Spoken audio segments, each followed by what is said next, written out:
What's happening in Gaza is the shame of the century. Gaza has been erased. There is almost nothing left other than the despair of people who continue to perish there. Look at the acts of torture. Look at who's being killed. Doctors, nurses, students, mothers, children. 17,000 children. To look at what the soldiers have done and said, and then have the courage to say that this is not genocide. This genocide would have not been possible without the shocking cover-up by the media. The role that corporate media played in justifying crimes, in spreading misinformation, like the 40 beheaded babies. We have some really disturbing new information out of Israel. The Israeli Prime Minister's spokesman just confirmed babies and toddlers were found with their heads decapitated in Kfar Aza in southern Israel after Hamas attacks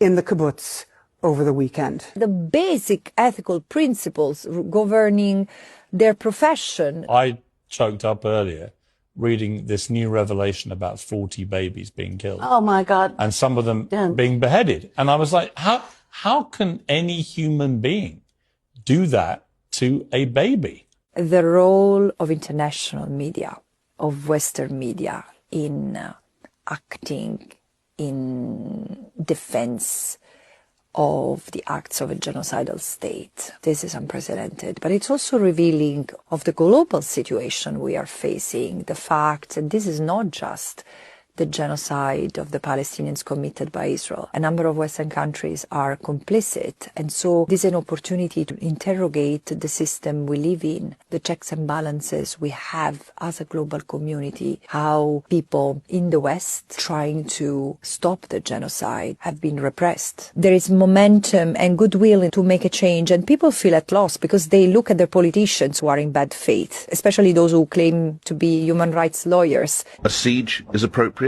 Cutting off power, cutting off water? Well, I think that Israel does have that right. They know that you cannot advocate for starvation. They know that you cannot doubt that a genocide is ongoing where the International Court of Justice has recognized the plausibility of genocide. You should act upon the recognition of that plausibility. I'm well aware of the definition of genocide, and that is why I've never described this and referred to it as genocide. This genocide is also the consequence of the enduring impunity that Israel has been granted since its foundation. Israel has been allowed to violate hundreds of UN resolutions. And this is the result. A state that behaves as if it was above the law